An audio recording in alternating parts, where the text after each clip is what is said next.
Okay, we're now live. All right, give me 2 seconds.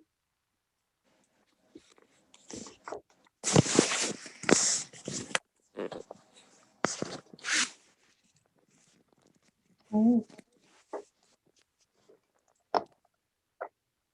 Okay, quickly before we get started, I just want to, I'm still trying to figure out a mechanism when we have these joint meetings, or one meeting quickly preceding the other meeting, short meeting preceding the other meeting of the Nutrition Advisory Council and then the ADRC Advisory Committee.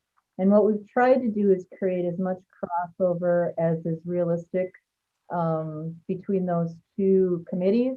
And so some of you get, I mean, you all get the invites, but some of you, the ADRC Advisory Committee, or the Nutrition Advisory Council is your only responsibility, and then some of you end up staying for both. So I did ask Denise to include in the meeting packet the committee lists, so you know clearly which group that you land on. And then I think we will do a round of introductions today, because we have a new committee member today for the ADRC Advisory Committee. And we may end up with, I think we have pretty much of our ADRC Advisory Committee, maybe missing a couple people. So just checking my list real quick, maybe 2. Let's just start with a round of introductions. If you are on one of the committee, if you will name the committee that you're on, and then if you, I guess that's what, if you're on both, then you can just simply indicate that you're on both of them. So I'm Chris Corpola. I'm the Human Services Director in Dunn County. And Betty. I'm Betty Zimi, and I am on the Nutrition Advisory Council. Maria. Yeah, I'm Maria, and I am on both committees, the Nutrition and the ADRC. David. I'm Sarah Kennedy, and I'm on both committees also. David. I'm Dunn County Board Chair, so I'm on both committees, on all committees. Gary Steen. I'm on the Nutrition Advisory Council. Larry Bjork. I'm Larry Bjork. I'm on both committees. I'm a chair of the Dunn County Nutrition Advisory Council, and wishing everybody a new year. And I can't believe Gary Stein seems younger this year than he was last year. And I'm obviously doing a terrible job of letting you be the chair because I just jumped right in to do introductions. So you'll indulge me for a minute, then I'll let you be the chair. Lonnie. I'm Lonnie Dodge. I'm the ADRC manager. Carol? Oh, I did Carol already, sorry. Bernie. I'm Bernie Allen, the Nutrition Program Coordinator. Suzanne. Jane. Oh, I'm Jane Weber. Oh, I got Jane. Yes, I'm on the O'Galley board, and I feel like I should be wearing a mask today.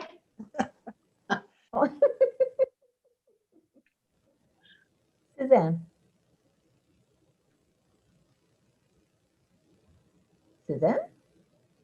Yes. Oh, you're muted. I don't know how to unmute it. Oh, that's Suzanne. You're good, Jane. Okay. We're looking for Suzanne. Okay. Suzanne Haynes. I'm on the ADRC Advisory Committee. Thank you. And Chris, you're the only person who I cannot hear very well on the call today, just so you know. Can you guys, Joyce, am I muted to all of you guys? You just seem a little bit muffled. All right, I'm going to unplug my mic plug it back. Sometimes, Sometimes when I'm back-to-back Zoom meetings, it kind of messes with my microphone. So, oh, you know what? I know what potentially the problem is. We can Oh, hear no, you really that's well not it. now. All right, awesome. Okay. Margie. Well, we have two of you. Whoop. Oh, yeah, we have Go ahead. two. Go ahead, Margie Hageman.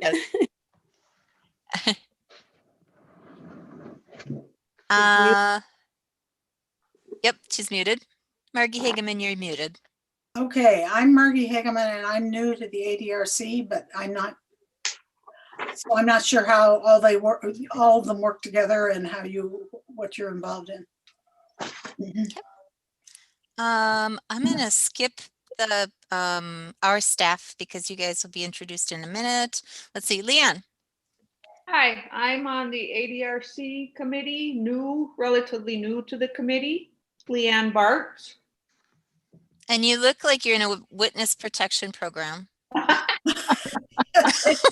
Well, don't tell anybody else. It's my sunroom behind me, so it's kind of glary, but there we are.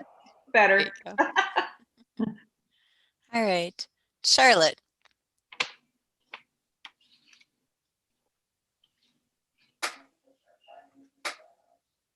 Unmute yourself. There. There you go. That's it. Leave it alone now. Still says mute. No, you're good. We can hear you. Can you? Oh, okay. Yep.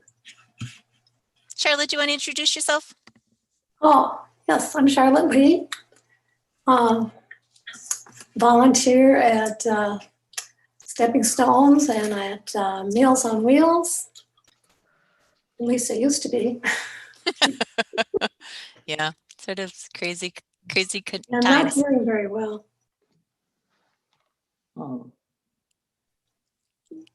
So did I think I've gotten everyone? All right, now I'm sorry, Gary, for taking, or for, sorry, Larry, for taking over, and you can have your own meeting back. Well, thanks. You were doing a really good job. Well, I'd like to call the meeting to order of the Dunn County Nutritional Advisory Committee. And today is Monday, January 18th. And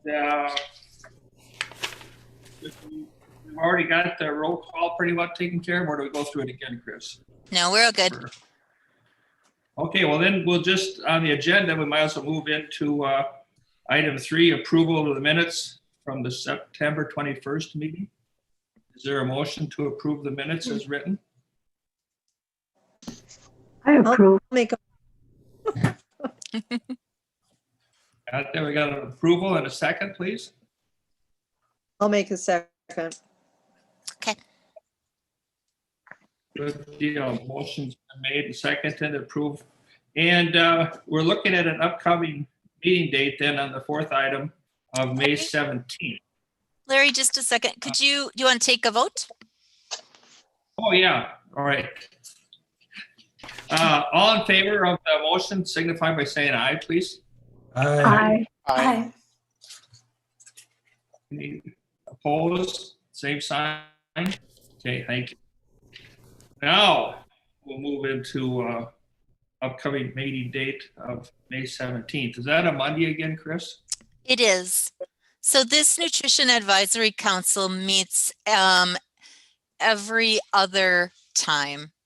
So the ADRC Advisory Committee meets every other month, and then the ADRC or the Nutrition Advisory Council meets then every other time of that. So we'll see when we get to the ADRC Advisory Committee agenda that they will meet in March, and the next time the Nutrition Advisory Group will come together will be in May. Okay, thank you. Just before we hear from Bernie, I'd certainly like to express my personal appreciation for all the work that's done in nutrition advisory. And I keep thinking about the work that our drivers do I was a little surprised. I talked to Chris. I was trying to figure out how many drivers there were, and I was thinking, well, there might be 10 or 15. And she came back and told me, talking to Bernie, it was 35 out of Menominee and 3 out of Colfax. So volunteers for doing that work for us is just amazing. And I just think whenever we can, we got to show appreciation for the hard work they do, along with the rest of our department. So I guess we just go right to Bernie Allen then for updates in the treatment program. Bernie? Okay, sounds good. Hello, everyone. You know, I was going to mention too, Larry, part of that is because in Menominee, we do have the 3 routes every day. And a lot of the volunteers we do that deliver in Menominee, they often will only deliver a few days a month, which is their preference, which is fine. But that just means we have to have quite a few drivers signed up to fill in all the weeks and days and everything. So that's a busy meal site there, of course. But, all right, and as far as my update, I just recently got to see some of the numbers for the final quarter in 2020, so November, December, and January. And it's similar to my last update in that the Meals on Wheels program has been very busy. Seems like we're constantly adding new individuals that are interested or in need, either for long-term or for short-term. Some people are referred by the neighbors of Dunn County, by Mayo here, Mayo Red Cedar, and then also from some facilities in Eau Claire, for example, Dove Healthcare. I've received calls from them recently looking for assistance as people are discharging and heading back home after some rehab.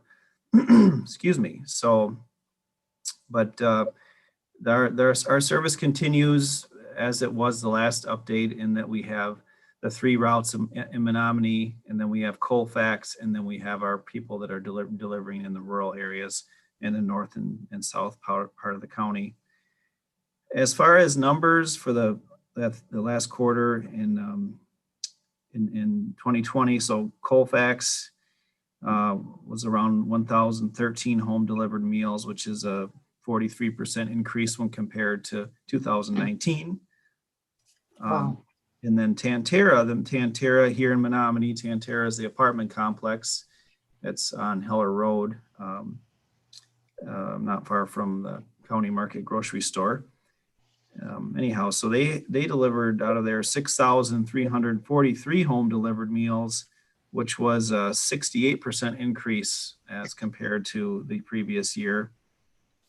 So they're quite busy, certainly.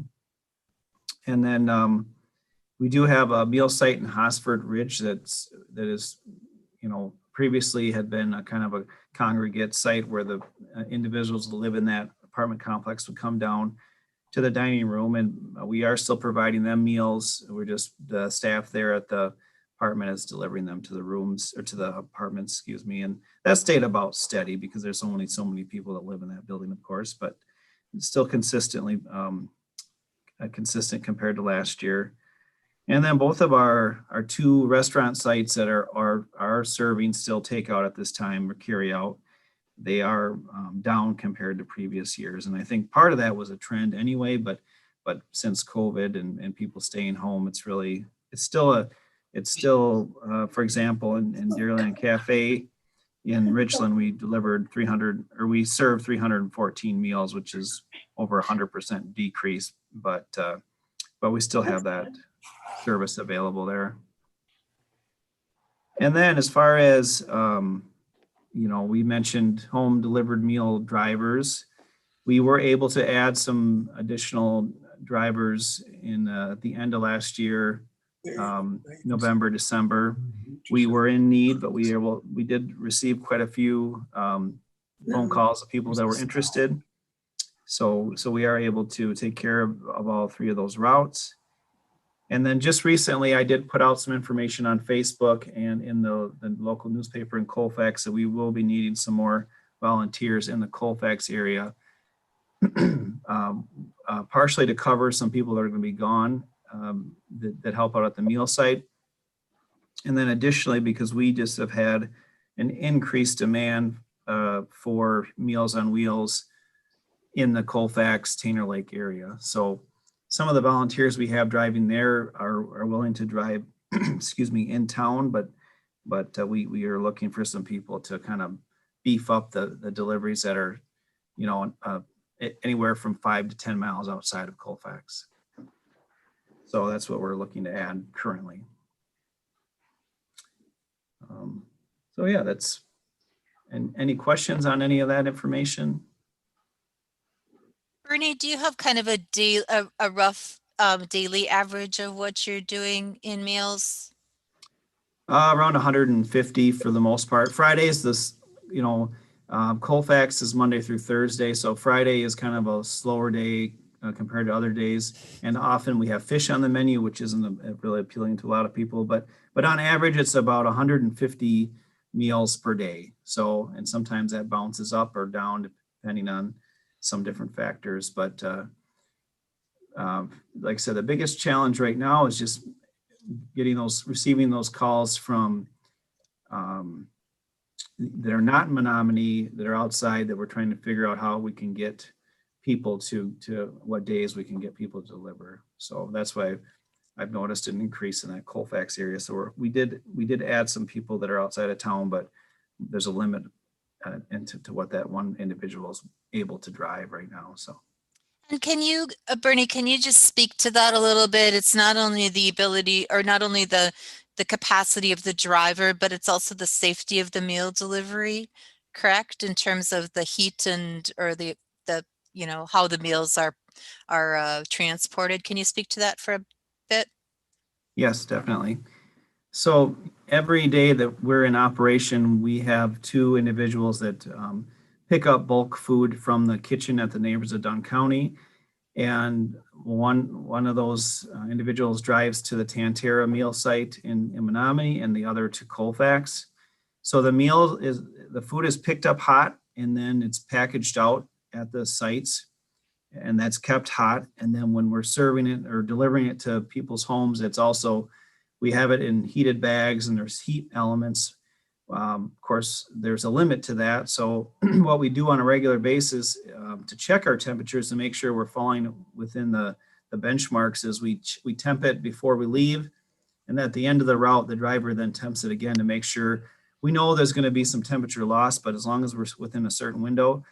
But as Chris was referring to, if we have somebody that leaves and is driving out in different areas of the county, and you know, if they're delivering for 3-4 hours, we're kind of the longer we're out, the higher the risk that the food is not going to stay in that temperature zone. So if we get so many requests on a certain route and we're trying to stretch it out to get everybody, and we find out that person's not getting those meals delivered until later in the afternoon, then we know that that's a concern, and we're going to have to look at doing a different route or making it work a little differently, because we have to make sure that the food is hot and safe.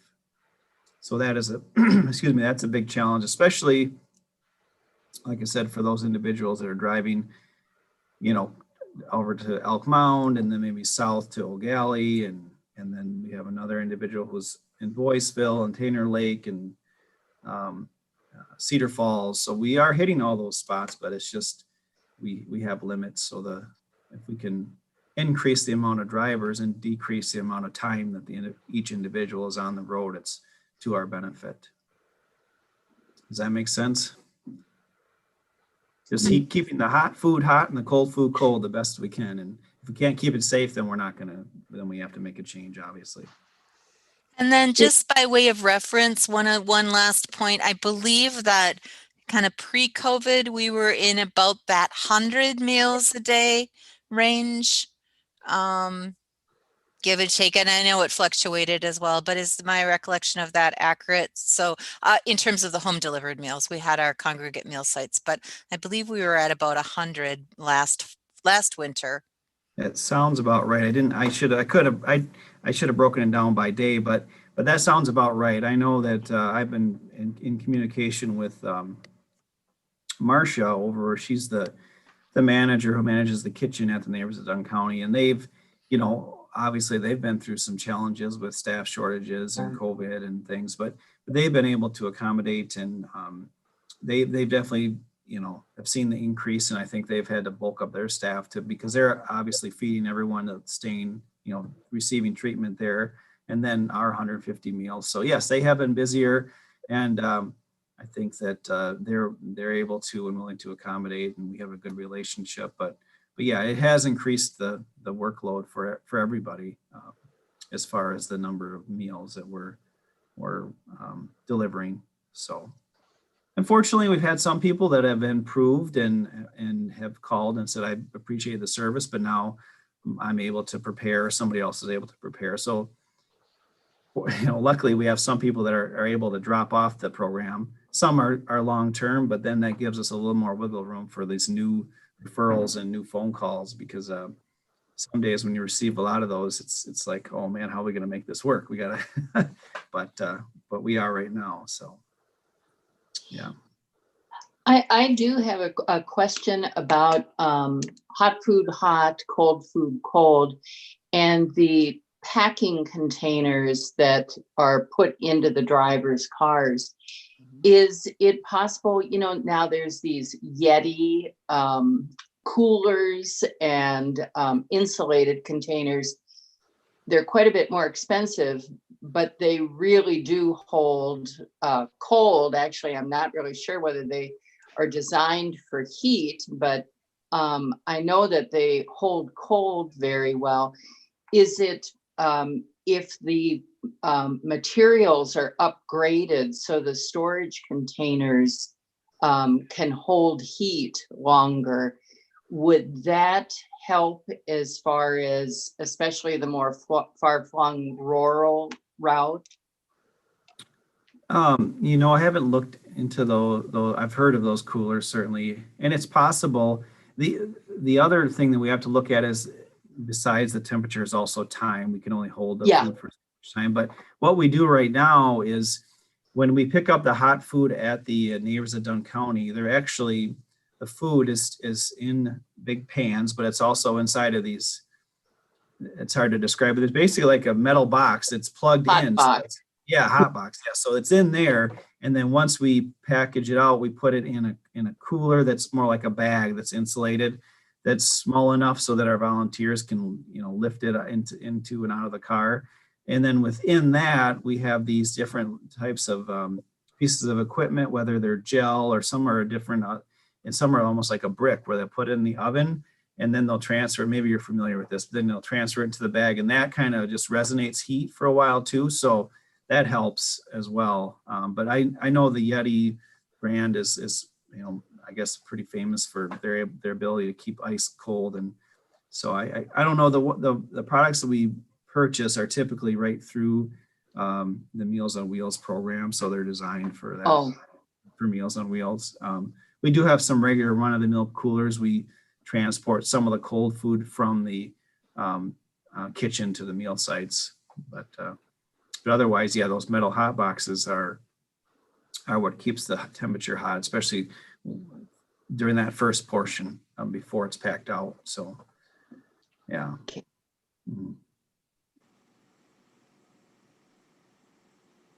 Any other questions? Any other questions? Gary's got a question, Larry. Yeah, this is not a question, but it's for Bernie and Lonnie and for Kristen, and then also for Dave. I've only been a short term, a couple of weeks on the Meals on Wheels. They've been excellent every time I've had them, which is a compliment to the neighbors. And also it's a compliment to the decision that the board made to interact with the neighbors and the Meals on Wheels. So I thank you very much. And hopefully I'll just be a short time customer, but if I'm not, why, the food's good and I'll stay. Glad to hear. Very glad to hear that.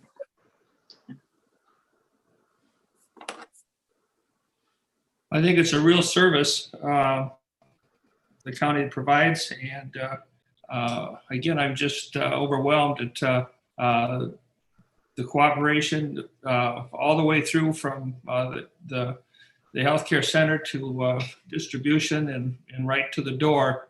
It's an amazing thing that how people can help people with a little bit of leadership. So thank you, Bernie, a lot. Oh, you're welcome. Thank you for the time today. Well, do we have anything else that anyone would like to bring up before we adjourn?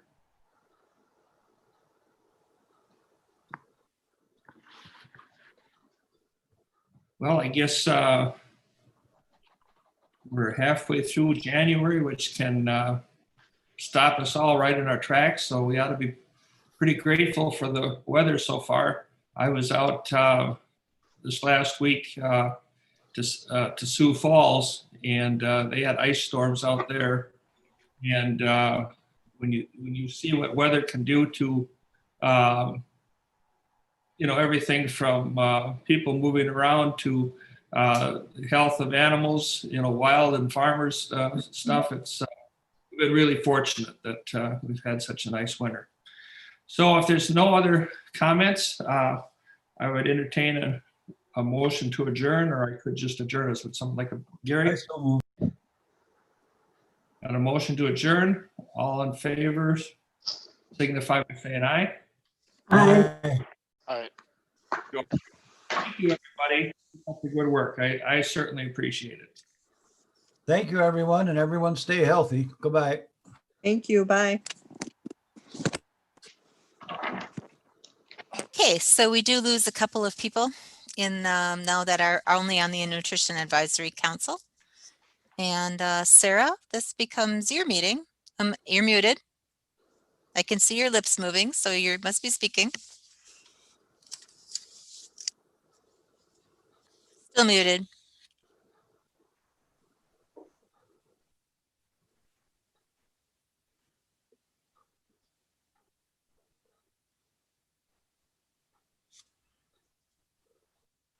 Sarah, if you also hold down the space bar on I your was laptop. doing that. I was There you doing go. that. I was doing that, so. Yep. But I have a comment to make, if I may. Mhm. I'm getting all kinds of notices on my computer that my internet connection is unstable. So if for some reason it goes out, Chris, can you take over the remainder of the meeting if we're still going on? I would anticipate that Chair Bartlett would be able to take over for you. Okay. Is that okay, David? Yes. I was having a new router put in and evidently something's wrong. So we'll call the meeting to order. I'm sure we don't have to have a call of the roll because we just did. And I'll ask for, has everybody had a chance to read the minutes? Are there any additions or corrections?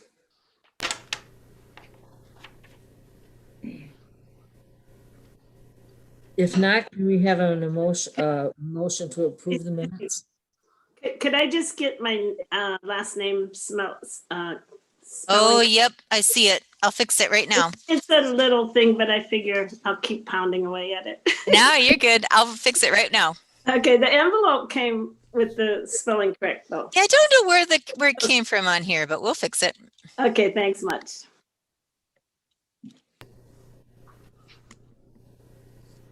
Okay, can someone make a motion, we approve the minutes, please? I so move. Okay, Second it. I second it. all in favor? Say aye, please. Aye. Aye. Aye. Aye. Anyone opposed? Okay. Are there any public comments? Do we have any members of the public here? I do not believe that there were any requests for public comment. Okay. So our upcoming meeting date is March 15th, 2021. Is that amenable to everyone? Mhm. Okay, so we'll continue with that. And our next item is an information and referral program presentation and staff introduction.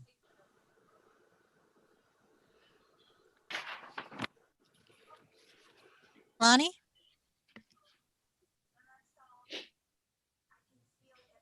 Okay, we have the information and assistant staff, 2 of them here today to give a presentation. The third one, Amy White, is sick today, so she couldn't make it. So we have Wendy Sterry and Ruth Husky. Take it away. All right. Hi, I'm Ruth Husky. I'm an information and assistance specialist. I have been with the ADRC since we opened in 2008. And one of the first things that we're going to talk about today is the long-term care functional screen. This is a big part of our job. It's the assessment tool that we do that determines if people are eligible for publicly funded long-term care programs, which would be family care, Iris. So it's a voluntary screen. The person has to agree to have it done. And we look at activities of daily living, which includes bathing, dressing, eating, mobility, toileting, transferring in their home, and if they're able to do those things or need assistance with them, as well as meal preparation, medication administration and management, money management, using a telephone, transportation, and ability to be alone overnight. So prior to the pandemic, we were going into people's homes to do these assessments and meeting with them and whatever family members of their choice. We've lately had to be doing them over the phone, which has been a little more difficult, but we've been managing by talking to the individual as well as family and other people familiar with the person's needs. So once we have all that information, it's entered into a state program. It's all coded. And then it is calculated out automatically through this program if people are eligible for programs, the long-term care programs, which one of them is family care. And that would be Inclusa and My Choice. They just changed the name. I'm pretty sure that's My Choice Wisconsin that it is now. And with that program, they have a case manager and a nurse that works with them and the family to help with setting up the services that they need in their home or other living arrangements. Quite often people might be in assisted living or even on the program if they're in a nursing home. The other option is Iris, which is a self-directed program. And the people have a consultant if they choose that program that they work with for choosing their own services. We often see people choose that if they want to hire family members as caregivers or friends and be able to pay those people for taking care of them without going through an agency. So that's a big part of our job, is doing those assessments and working with the person and family, whoever's involved, with helping give them information to make an informed decision about what program would best meet their needs. So in order to get enrolled in one of those programs, a person also needs to be on medical assistance or Medicaid. And that's something else that we help them with, getting that paperwork together and going through that process of doing that application. So the eligibility has two parts: the functional eligibility and the financial, and they have to have both of those in place before we can actually get them enrolled in the program of their choosing. Yeah, is there any questions about that?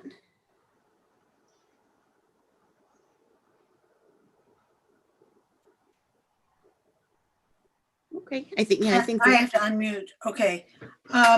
So people can have the assessment done, but not be eligible for any of the programs, but they would be assessed but they wouldn't be eligible for medical assistance. Is that right? That is correct. Yep, they can be functionally eligible, but if they're not eligible for medical assistance, then they would not be eligible for the program. But we also work with them then, if they're not financially eligible, with setting up other services or doing private pay options as well. Okay, and, or if they have insurance or something like that, they could, that might cover some of the costs. You would help them at least arrange and figure out how to do that. Is that right? Yes, yes, Okay. yep. Okay, that's good. I have a question. Yes. So what is IRIS a state program? Yes. What does that stand for? Include, respect, I self-direct. Okay. Is what the acronym is for IRIS. Yes, that is. And is it specifically a Wisconsin developed program, or is it a program that it's up to the states whether they choose it or not? In Wisconsin, and I don't know if other states might have programs with similar names, but it is a Wisconsin program. Both of them are. Other states might have programs that are similar, but they're not under the same umbrella or requirements that we have. I'm not familiar with other states. Yeah, that's okay. I just was. Yeah.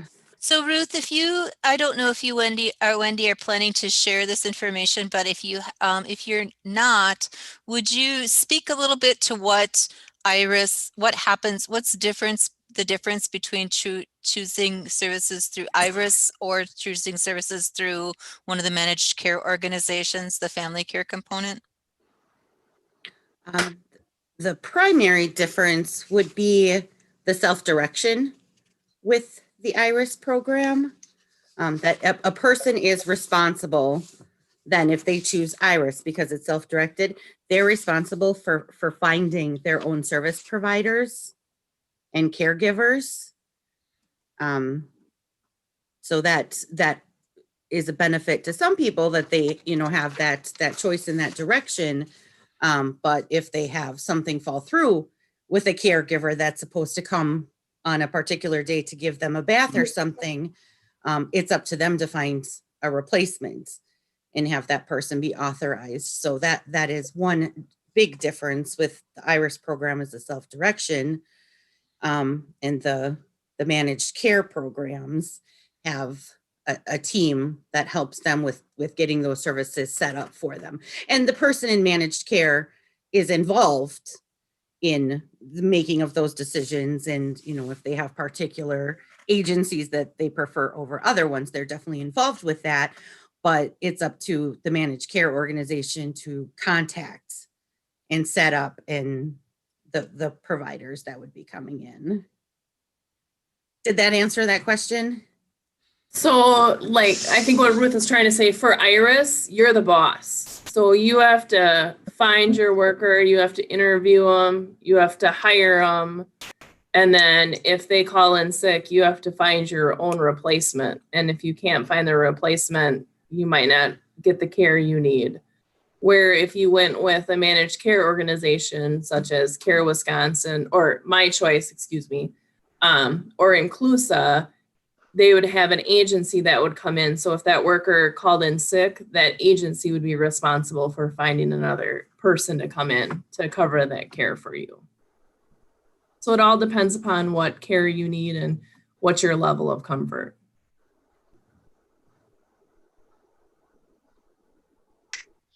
I do have a question as it relates to the screening process and the changes that have been had to have been made now with COVID. Yeah.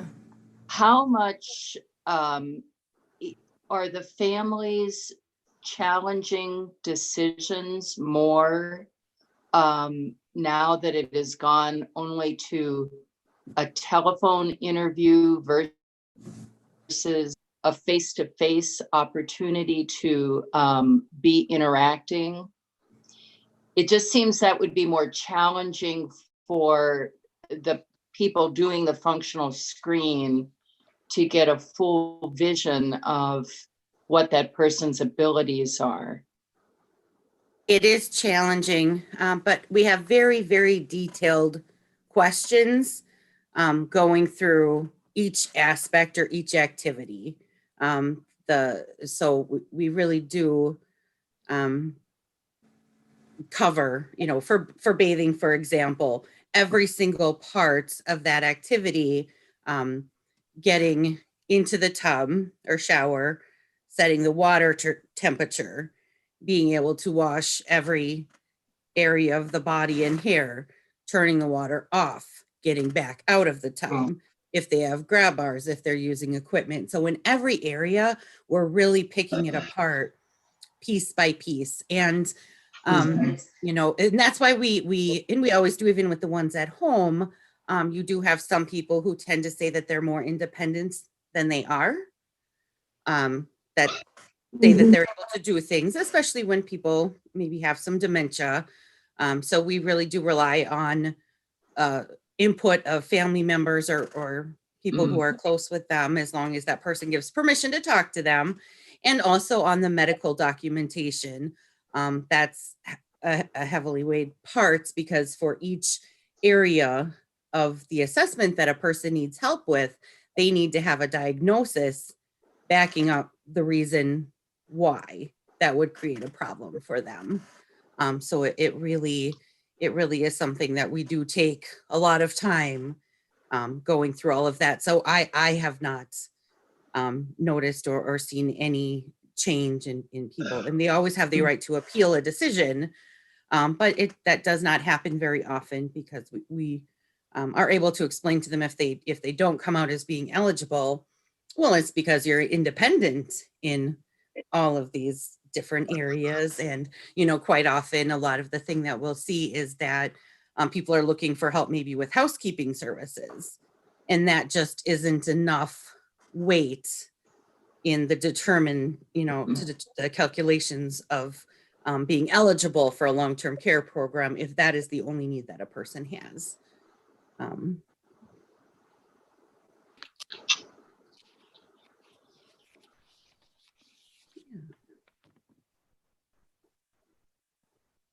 I think maybe if there's questions, Wendy, I don't know if you want to cover your areas. All right. Sure. My name is Wendy Sterry. I've been with the ADRC for almost 4 years. And before this, I worked for Community Health Partnership, which was a managed care organization. So I kind of have a little bit of background on both ends of the spectrum.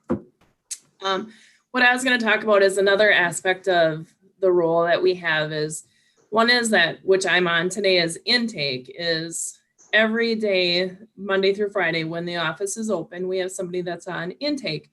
So we take all the phone calls that come into the ADRC. Denise obviously is the receptionist and screens them, and we get the calls with questions. If somebody walks in and has questions and need assistance, or if there's an adult protection calls, we get them and we write up the reports, and then we send them on to the APS manager, who is Sarah Olinger, and she will take them and she'll screen them either in or out, and then it'll go on after that. And then, so when we get an intake call, we'll either, we'll talk to the person and see if there's any referral sources that we can send out to them. If it's something that is a little bit more advanced, if maybe they're needing some more help and it's something that we feel that we should do a functional screen on, we'll take that on and we'll schedule an appointment to do a functional screen. Maybe we'll help them with a Medicaid application. Maybe they need some help with filling out power of attorney paperwork. We'll send that information. Maybe it's a referral to Bernie for nutrition. Sometimes we send them information like that. So we kind of talk through what's going on and see what resources and referrals we can get going for them. Maybe it's out to Center for Independent Living. We just kind of talk through what resources are in the area that we can find for them. So that's some of what we do when we're on intake, is where it's a callback. We've been kind of busy lately. I was on intake last Friday and last Monday. I think I had 19 calls on Friday and 18 on Monday. I was kind of swamped. So it was really busy, which is a good thing. So we're there for people to call. And every call gets documented too. It's not that you don't answer the phone call, you know, hang up, take the next one. Everything gets documented in a database. Yep, it goes out into our database. Yep.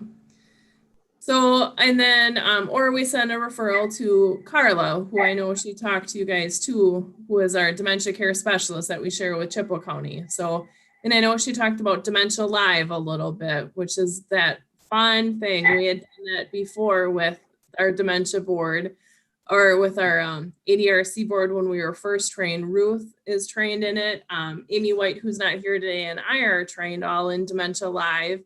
And when we can all get back together again, we'd like to do it with you guys. We did that before, where we can, when we can all get together, you know, after the COVID is a little bit over, and do Dementia Live with you guys, where we can kind of mimic having dementia. And that was just more of the tactile thing. And you put the headphones on, you kind of put it. Margie, did you? Yes, you did Dementia Live with us, didn't you? Yes. I've done it too. Yeah, Leanne, you did it when you were over at home care. Oh yeah, it's an eye opener. Isn't it? Uh-huh. Yeah. Yeah. So we'll have to do that. I think it's great. You know, we were really, you know, before dementia or before COVID hit, you know, that was one of the things that we were trying to do is really get it out there to do it. Because that's another thing that we do with the ADRC is we do a lot of outreach events and get out there and get a lot of the resources out there and we were trying to do an event a month, you know, at the fair and do things like that and offer out some of these events. And so try to get that going. And another thing that we have that Amy White is, she's our transition coordinator. So I can talk to that a little bit. And so as a transition coordinator, she works with our, the children's unit for kiddos that are receiving services for kids that have some special needs that are transitioning out of the children's services, the children's waiver program, at about age 17 and a half. She gets a referral from them and they're doing the same functional screen that Ruth was talking about, but it's just easier for them to have one person to go to. And so then she gets a referral from them and meets with the families. And then if a guardianship is looking like it's a possibility that it's going to be needed, she fills out one of those adult protection reports and transitions, sends that to Sarah, and then she'll work with them on a functional screen and then do the functional screen to help transition them from the services that they're receiving in the children's waiver program so that it's a seamless transition when they turn 18. Some of them will be transitioned off of that children's waiver program because at 18, some of it will have to end and they'll have to go to the adult system. And so that it's a seamless transition then for those families so that we can already have that services set up. So that's one of the things that Amy took on. So then she goes to some transition fairs pre-COVID, you know, the transition fairs to at some of the schools so that she can kind of get to know some of the parents and meet some of the parents that are at some of those transition fairs. Any questions at all?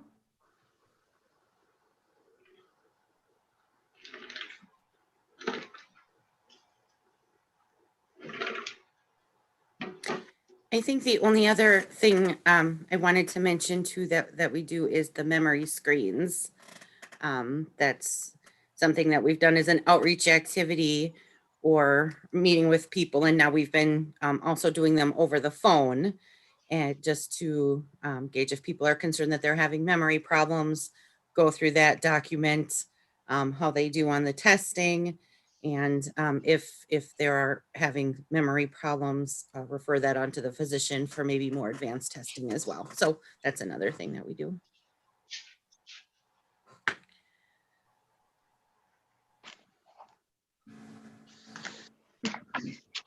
Thank you.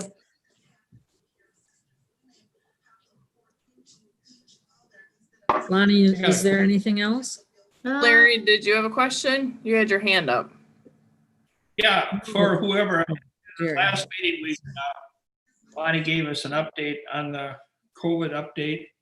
I guess population that ADCR is working with, where do they fall in the vaccination shots, I mean, does that all go through the health department, or is there any coordination from the health department to this department as far as we have these folks out there? When are they eligible and that type of thing? Is there anything on immunization? As far as I know, I think people just can go to their doctor, you know, if they qualify, you know, to be in that age group of over 60 or 65, but I don't know if the health department is coordinating that or not. Do you know, Chris? So I think that they're just starting to, no, I shouldn't say just starting, but I think they're in the midst of figuring some of that out. Actually, Lonnie and I haven't even had a chance to talk about this yet, but there is development of an online scheduling ability. But then there's also the issue of a lot of people do not have either access to online resources or are not online savvy. And so we're just starting some conversations about how there might be ability for people to be contacted by telephone in order to schedule. But Lonnie's correct. The first spot that anyone who has a regular care provider should be, primary care provider should be checking is with their healthcare provider, because they will, they also are following the same triaging system and may well be able to get someone vaccinated more quickly than they would be if they waited for access to another means.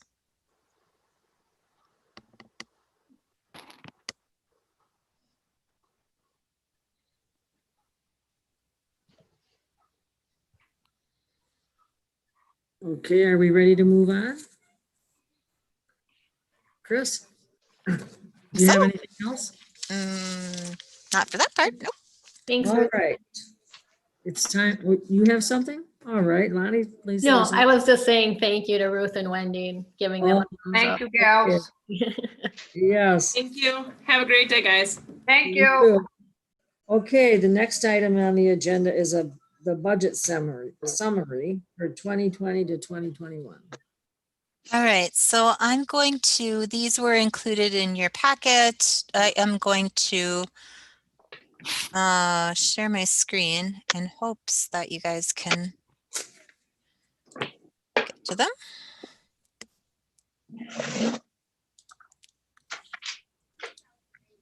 Can you see the document? Yep. Yes. Okay. Is it large enough for you to see it well? Yeah. Yep. All right. Okay. So I'm going to take you through kind of an overview of two documents. So this is our the document that you're looking now, and you're looking at page 1 of this. It goes for looks like 3 pages. This is what we submitted for 2021 as our budget. So I'm going to kind of, can you see my cursor as well as I move it around? Mhm. All right. Okay. That helps just for me to know where I can direct your attention to. So you will see that what we try to do is take a look at the previous years. And so you can see in these columns where we have the final amount of what we expended in 2016, the final amount of what we expended in each of these categories in 2017, in 2018, and in 2019. And I don't have 2020s on here because we're still in January paying December's 2020 bills. And so, and then you can see in this very last column what we're requesting for funding for the Adrc in 2020, or what we've requested and been approved for funding for the Adrc in 2021. So all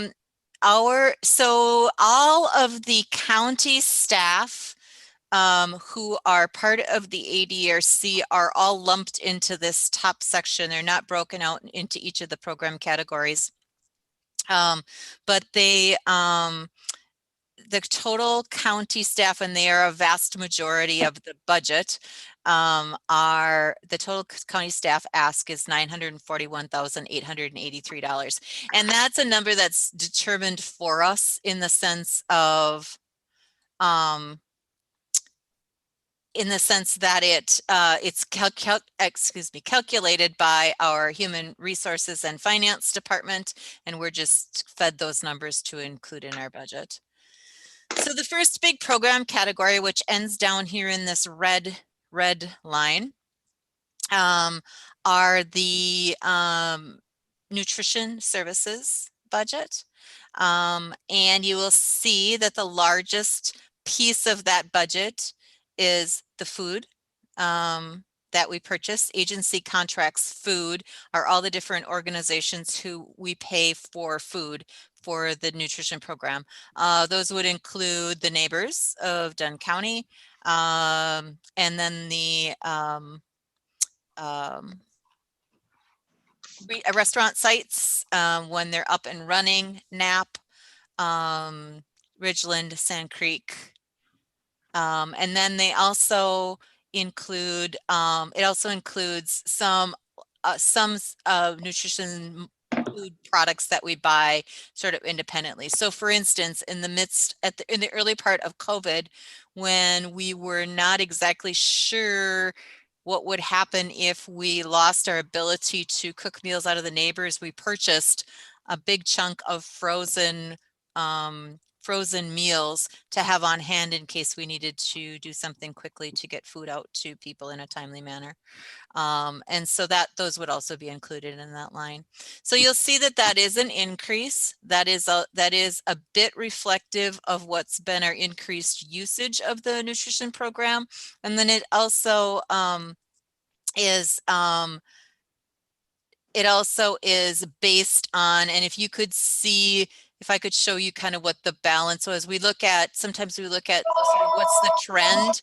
So you can see that in 2017, we spent 140,000, 139,000, in 2018, 146,000. 2019, 164, and probably we were looking at roughly that same amount or higher spending in 2020. So we picked close to that. We either look at the last year, if the last year was sort of predictive of what the future might look like. We might look at a rolling average over the last several years. In this particular case, we picked the last full year and then probably what was the projection. I hid some columns just so this spreadsheet would fit on this page for you. So the bottom line is that, and the other thing that I wanted to note was that if you looked at this salary line, you would see that the county staff costs have actually, they've come down since 2017, where they were just a little over $1 million. And part of that is because we do utilize some leased staff who are employed through an organization here in Menominee called House Calls of Menominee. And those leased staff are some of the meal site managers are leased staff, and their costs are captured. Let me find right here in this anticipated $49,608 expenditure for the coming year. I think there are 4. I don't know if Bernie's still on with us. I think there's 4 of them. A lot of times they are people that are like fill-ins and some. So for instance, Bobette Tunnyhill, who you all will remember as the nutrition coordinator, she actually is a leased staff person in the nutrition program now, doing some work at Tantera. The next section, following down to the red line, is our Caregiver Program. This was historically a woman by the name of Lynn Schaefer. She retired at the end of November. And these are a combination of the caregiver support groups that we facilitate, So for people that are in an active caregiving capacity, we do some regular support groups. At least we did more of them pre-COVID, have attempted to do some remotely with varying levels of success, but those were in person prior to COVID. And then the other thing that the Caregiver Program does is provide some wraparound services for people. So they might provide, when it says electronic monitoring here, it makes it sound like perhaps like it's criminal activity, but that's more like looking at some of the technology that's assistive either in lifelines or in keeping people who are prone to wandering. We do a lot of respite care for people, pay for a lot of respite care for people. And then a smattering of other supports. And again, this agency contract salary, that is the cost that we pay for the caregiver coordinator. We are in the, and Lonnie, do you want to speak to the recruitment for the caregiver coordinator? Yeah. We put a posting out for the job back in December, and we got 31 applications, and none of them worked out. It was kind of surprising. Some candidates just weren't viable candidates, and a couple we interviewed and they ended up getting a job somewhere else. And then a couple we set up interviews for just never showed up. So we really didn't have anything in anybody to choose. So we decided to put the posting back out. It closes today. And so hopefully by the end of the week, I'll have an idea of the type of candidates we'll have, and we'll start interviewing hopefully next week again for it. But we do plan on hiring. It's just trying to find that person. We were really lucky when we scooped up Lynn, because Lynn had been the role that you had just seen with Wendy and Ruth. Lynn had been in that role prior to her retirement here from the county, and then she had taken on this part-time caregiver role. So sometimes we have great luck with filling part-time roles, and sometimes they're difficult to fill. And this is a relatively specific kind of set of tasks and responsibilities. So we'll see what happens. So, and if you look at, I'm trying to think about, I know why this is, let me see. Oh, so if you look at 2016 and the money that was, it looks like we spent $101,000 in this program in 2016. 2016 was the first year of our, what the county now uses as its financial system for paying bills and staff and receiving money. It's called SAP. And in 2016, we had lots of learning curves. So this makes it look like, makes it look like we spent $100,000, but this agency contract travel amount, this $88,685 was actually money that we paid out to the to Dunn County Transit, and it ended up in this category. So it was an error in the way that it was processed through SAP, which we then were able to rectify in years going forward. And part of the reason why 2019, and then you'll see it again, what you would see it again if we could see what 2020 is looking at. Some of the reasons that those got higher is sometimes we receive extra money than what we started at the beginning of the year that we're able to spend toward those resources. So, but the caregiver program stays pretty much the same in terms of the money that's allocated to it. The next line is apparently it's the transportatee instead of the transportation program. But this is the 8521 program. Again, 8521 references a set of statute that dictates the use of funding that comes to us from the Department of Transportation that we pass through to Dunn County Transit for the doorstop bus service. And then we also keep a small portion of it for our volunteer driver program. And so that's just kind of an in and an out of funding. This year, our grant in that program is about $115,000, and it requires a 20% county match of funding. So, and then in addition, we receive some revenue back from the fees that people pay for volunteer driver services. If you'll recall from previous conversations, when someone receives volunteer driver services, they're asked to reimburse half the cost of the IRS reimbursement rate that the drivers receive, which this year is 54 cents a mile. So if you drive 100 miles, a 100-mile trip would be $54, and people would be asked to cover half of that cost. Any questions about those two areas, caregivers or nutrition program? I have one. How many hours is the caregiver program, the caregiver position? 15, about 15. It's a little bit of evening work because some of the groups meet in the evening, some of them meet during the day. One of the more popular pieces of programming that Lynn did were the memory cafes. You may have seen them referenced in various spots, and those were opportunities for persons that caregivers and the persons they were caregiving to jointly participate, and they were popular, but they've been really difficult, obviously, with COVID. I also have a question about nutrition, but if we go back up to the nutrition, is there a line that talks about the donations that come in from people that are receiving meals? So you're looking at the expense page.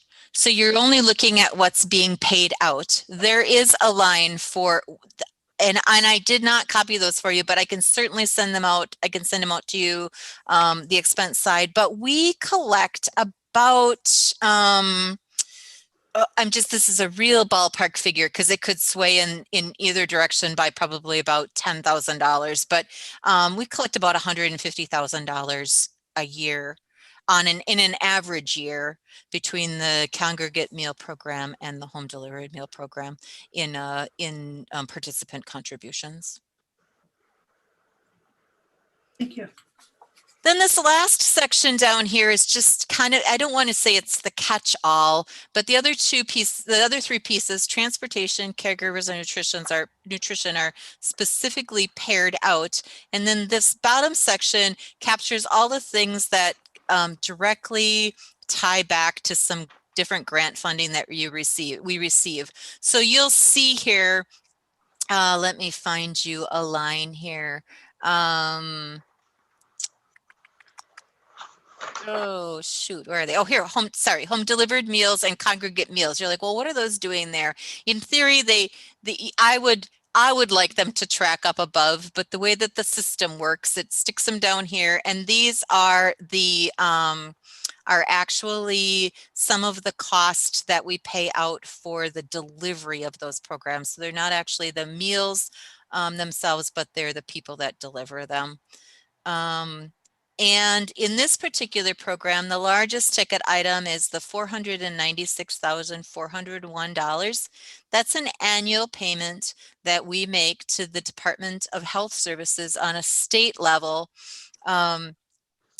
which is the county's contribution towards those programming, that long-term care programming that Ruth and Wendy just referenced.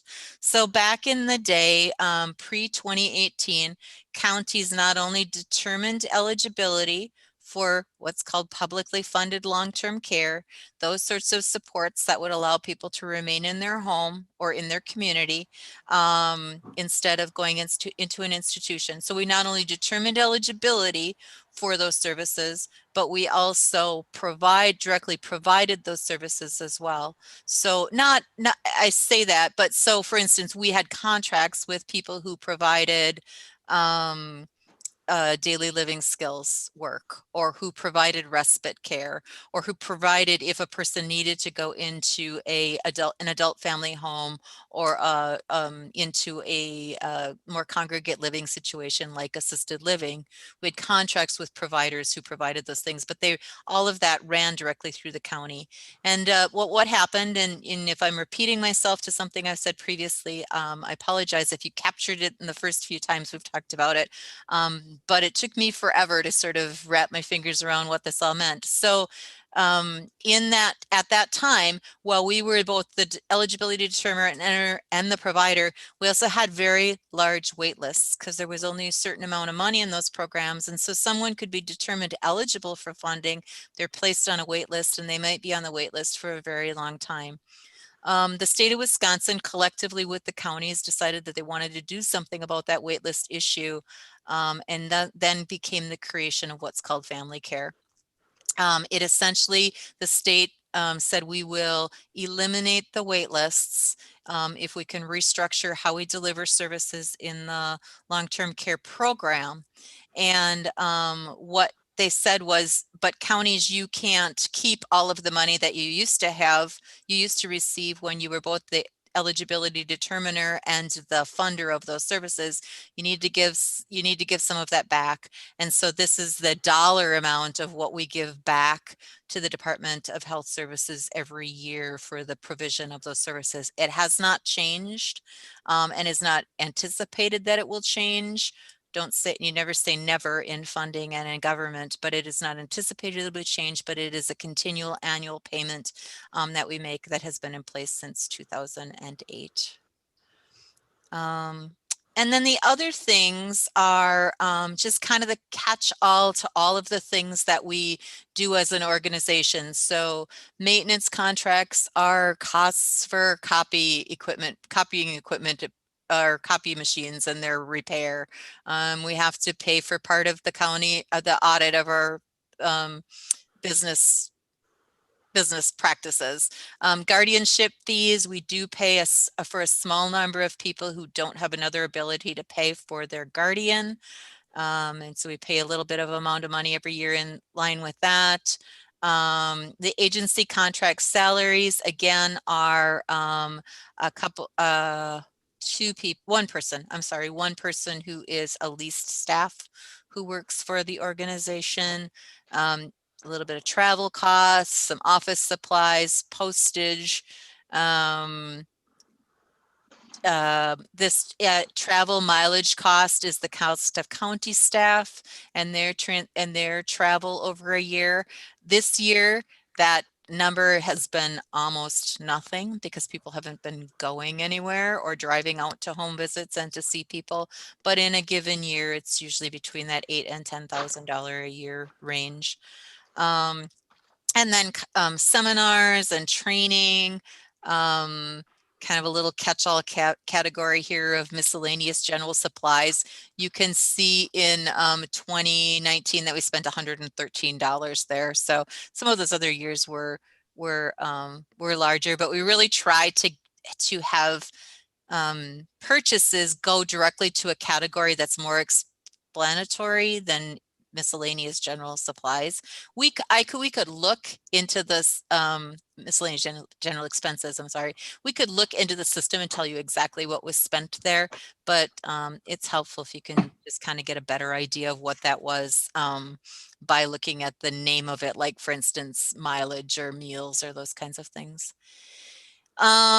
Donation expenses is a direct category based on what we receive for donations in a particular year. So we might have any number of different things that come to us. We may receive $500 from, I'm just going to pick the optimists because they want us to be able to do something or whatever. So this number moves around based on what the anticipated amount is that we'll have for that year.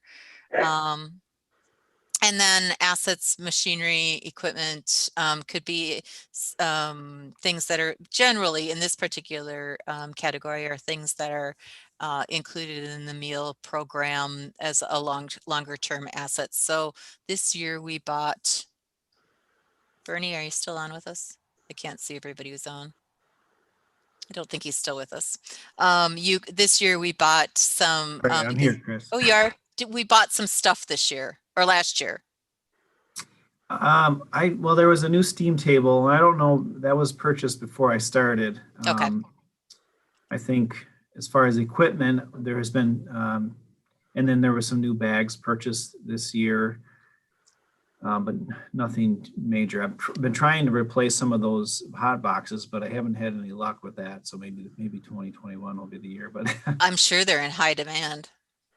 yeah, just with COVID, everything has been hard to get. And then they shipped me something that just didn't work out. So we never really connected on something different, but working on that. Yeah. So some of those equipment things, I know at one point in time we bought a salad table or salad, those salad things with the For sneeze salad bar? guards. Yeah, for a salad bar, like those types of things.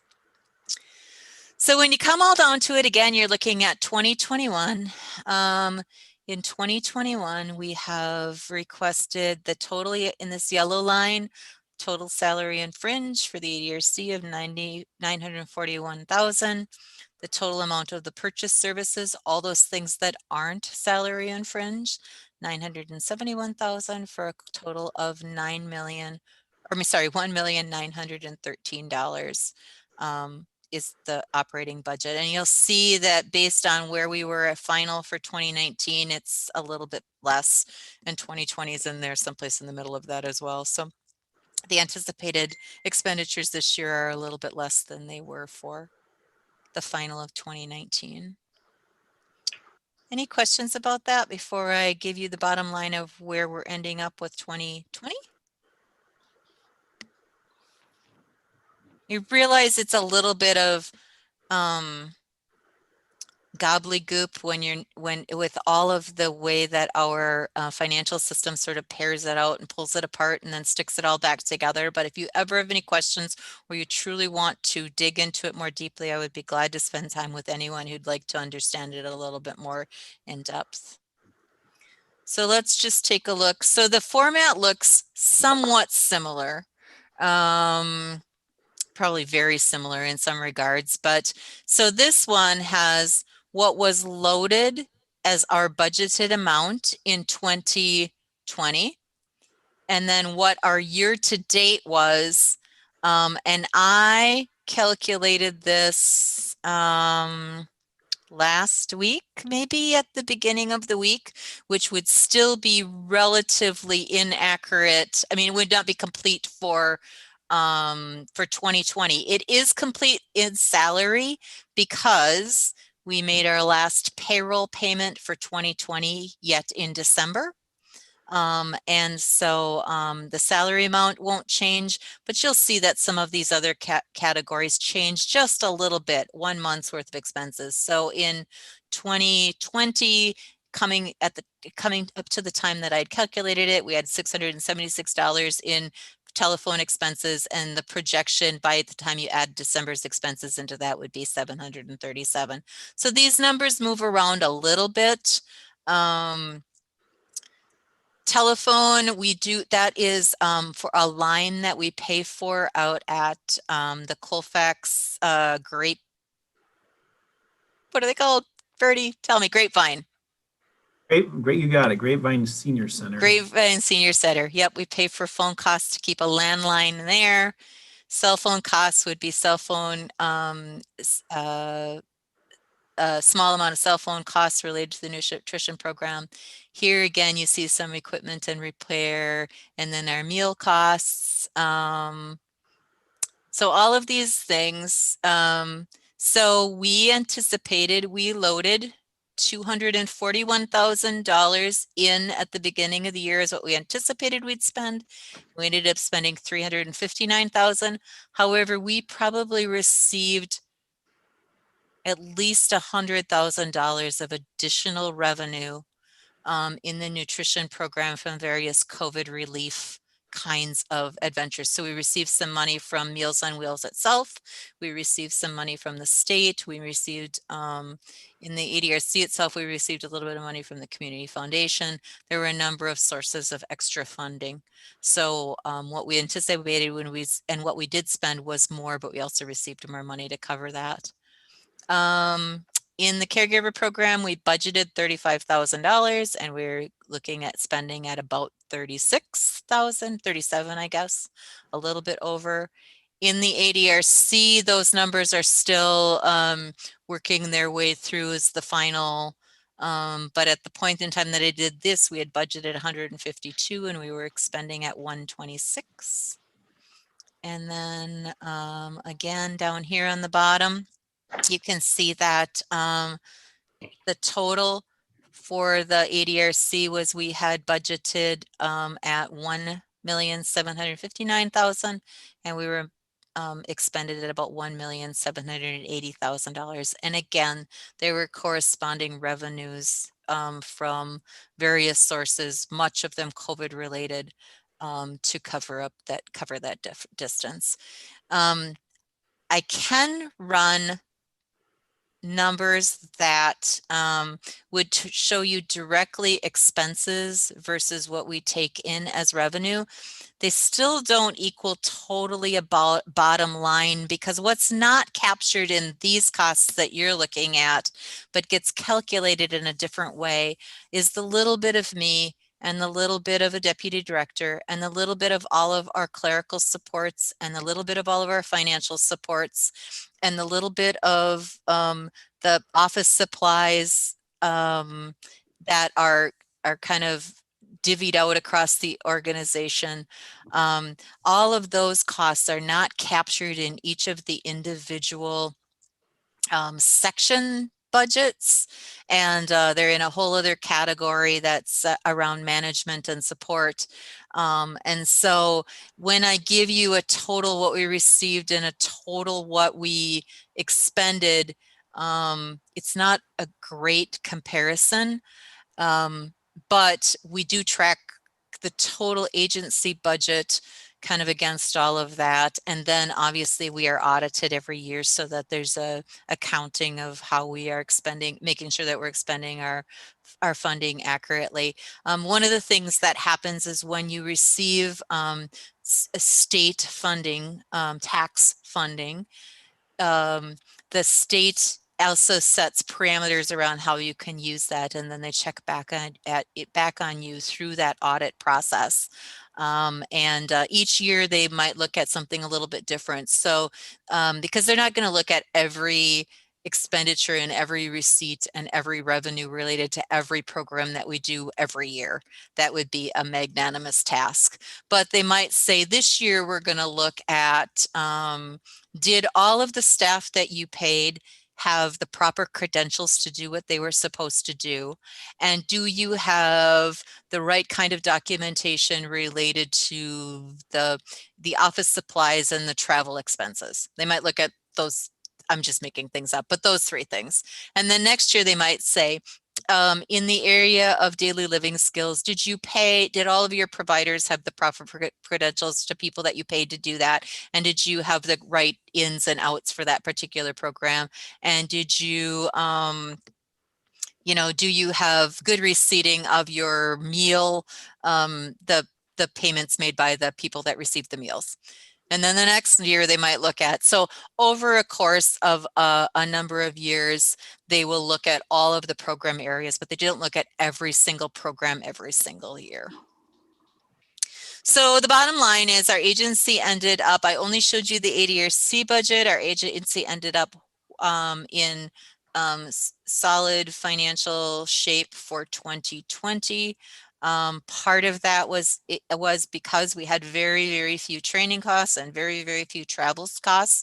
Over an organization our size, we're about roughly just under 100 staff. For over an organization our staff size and all of those people out moving around and needing ongoing professional development and then all of their travel costs, it adds up to be a lot of money, and we spent almost none of that in the last year. And in addition, we were able to retool the way that we delivered services very, very quickly. So when I think about sitting here a year ago in January, and if you had said by March, you will be closing your congregate meal sites and you will be delivering any applicable meals out through home delivered meals, we would have said, you are crazy. That's not going to happen. And yet it did. If we had said, you're going to be doing all of your functional screen eligibility via remote or telephone, we would have said, that's not going to happen. We're not equipped to do that. And yet we were able to redeploy staff really quickly and figure out the mechanisms to have that work continue. So actually we hit the ground kind of seamlessly. Not that it wasn't stressfully, just a little bit seamlessly in 2020, and we're able to continue to deliver services well. And so so financially our organization ended up in a pretty solid spot for 2020. When we have extra money from what was allocated to us for the year and we don't spend it, it just goes back into the county's general fund. Kind of, I always call it the county's savings account, but that's just a Chris Corpola way of referring to it. Essentially the monies that are there as an operating reserve for the county, and to keep us in solid financial condition. The monies that we underspend just go back into that general fund. Are there any questions about all of that? I know it's a lot. It's always complicated to talk about finances.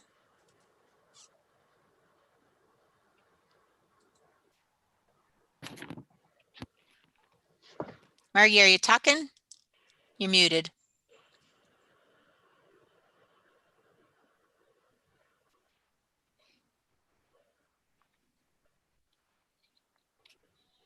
You're muted, Margie. Oh, there you go.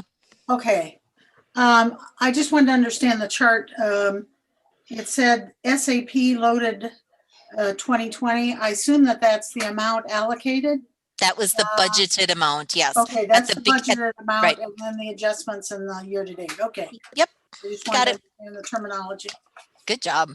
Okay, thank you.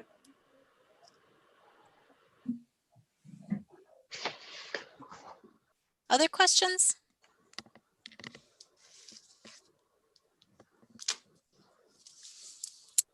That's all that I've got.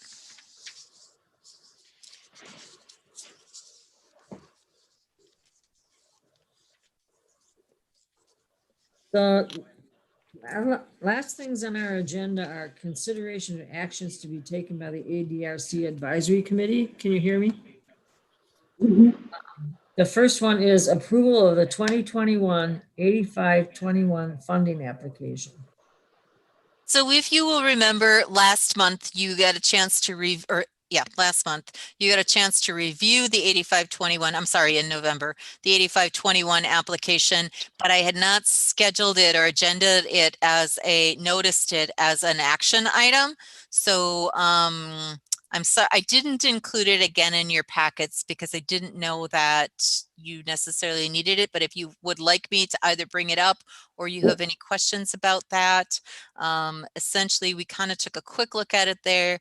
Our grant allocation is about $115,000. We have to match that with 20%. So that's about what, 115, it's about $30,000 that we have to add on the top of that. We have to expend that amount of money in order to receive the full grant, and we don't have any problem doing that. Funds those two programs, doorstop bus service and the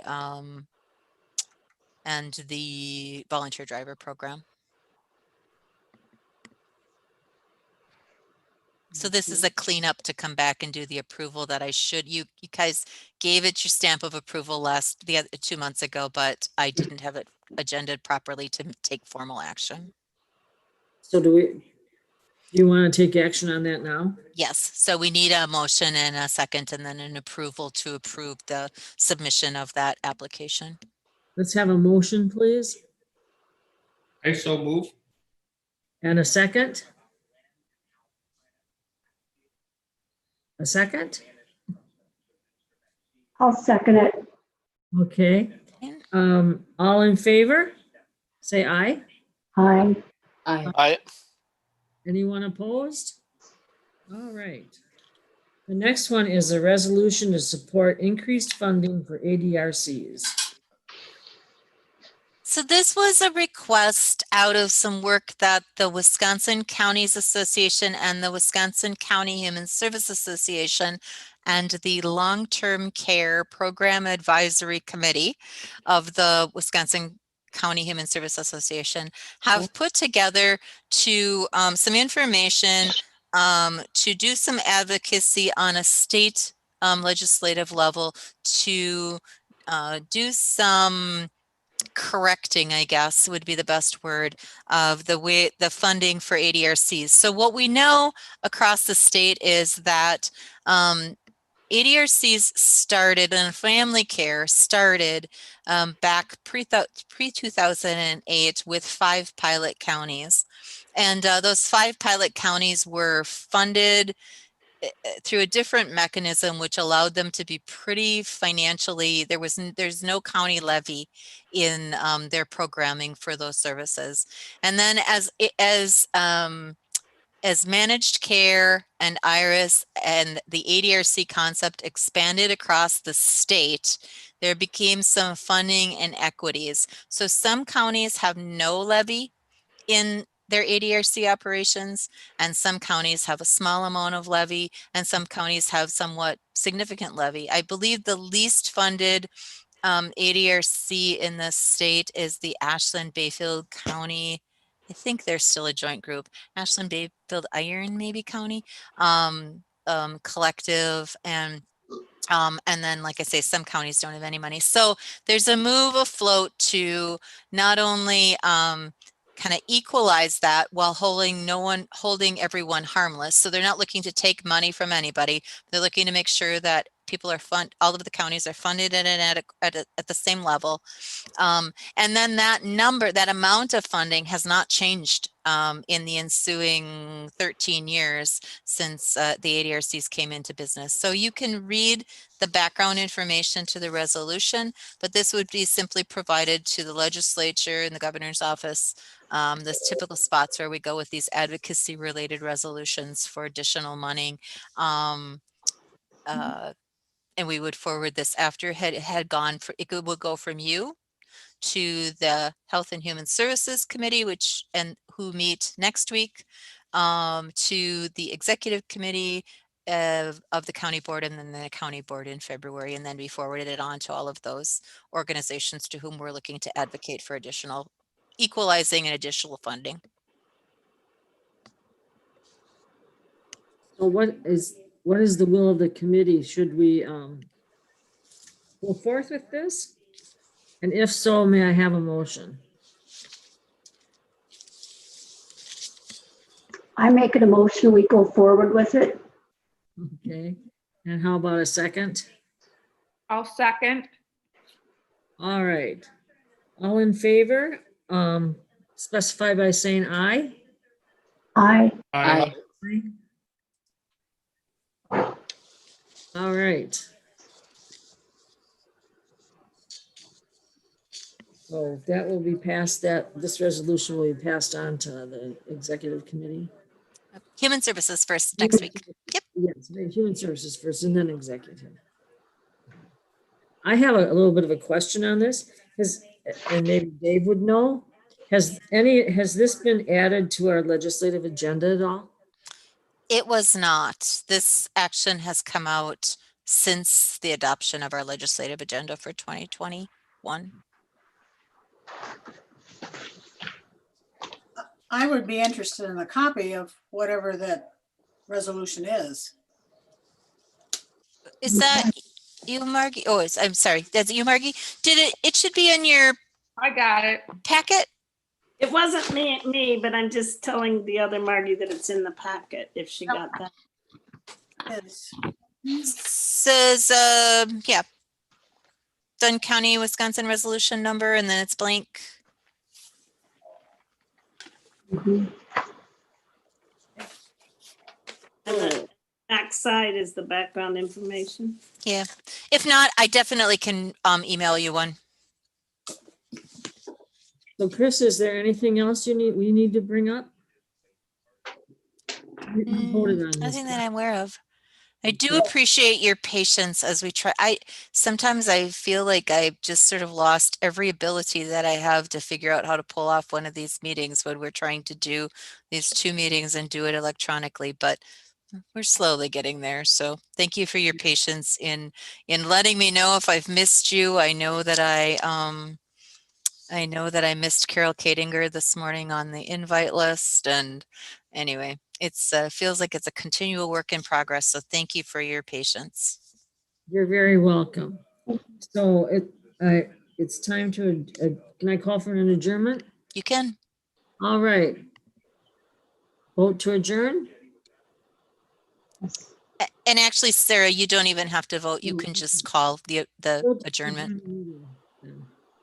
And thank you for my problems here, but my internet kept cutting out, so. So It our, seemed to work. the meeting. Thank you. All right.